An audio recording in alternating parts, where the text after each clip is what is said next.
एक बार एक अध्यापिका ने अपनी कक्षा में सामान्य ज्ञान का टेस्ट लिया, जिसमें बच्चों को संसार के 7 अजूबों को लिखना था। बच्चों ने जवाब लिखकर अध्यापिका के हवाले कर दिए। एक दो छूटने पर भी बच्चों ने अपने जवाब अध्यापिका को दे दिए।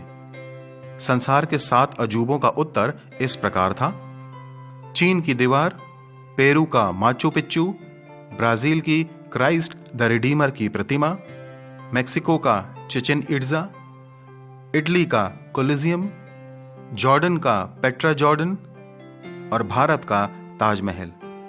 सभी बच्चों ने अपने जवाब अध्यापिका को दे दिए थे, लेकिन एक बच्ची थी जिसने अपना जवाब अध्यापिका को अभी तक नहीं दिया था और वह कुछ सोच में डूबी हुई थी।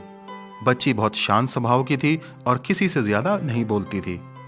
अध्यापिका ने उसके पास आकर पूछा, क्या हुआ बेटा, प्रश्न ज्यादा कठिन है क्या जो अभी तक सोच रही हो? बच्ची खड़ी हुई और बोली, जी मैडम, सवाल थोड़ा कठिन है क्योंकि मेरे मन में कई अजूबे आ रहे हैं और समझ में नहीं आ रहा है कि कौन कौन से लिखूं, लेकिन फिर भी मैंने कुछ अजूबे लिख दिए हैं। अध्यापिका ने कहा, पढ़कर सुनाओ।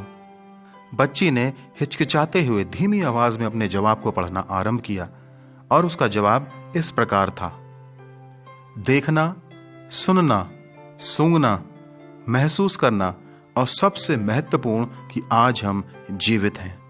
बच्ची के जवाब को सुनकर अध्यापिका और दूसरे बच्चे भी आश्चर्यचकित हो गए और उसके जवाब को सुनकर सब सोचने लगे कि ये सब बातें भी किसी अजूबे से कम नहीं हैं। क्या उस बच्ची ने सही ना कहा? आज हम देख सकते हैं, सुन सकते हैं, महसूस कर सकते हैं और सबसे बड़ी बात है कि आज हम जीवित हैं। हम कभी कभी इन बातों को बहुत हल्के में लेते हैं, लेकिन ये बातें भी किसी अजूबे और आश्चर्य से कम नहीं हैं। और इस बात के लिए हम सबको हर दिन परमेश्वर पिता का धन्यवाद देना चाहिए। बाइबल की भजन संहिता नामक पुस्तक के अध्याय 103 के 1 और 2 पद में लिखा है, हे मेरे मन यहोवा को धन्य कहे और जो कुछ मुझ में है वह उसके पवित्र नाम को धन्य कहे। हे मेरे मन यहोवा को धन्य कहे और उसकी किसी उपकार को ना भूलना।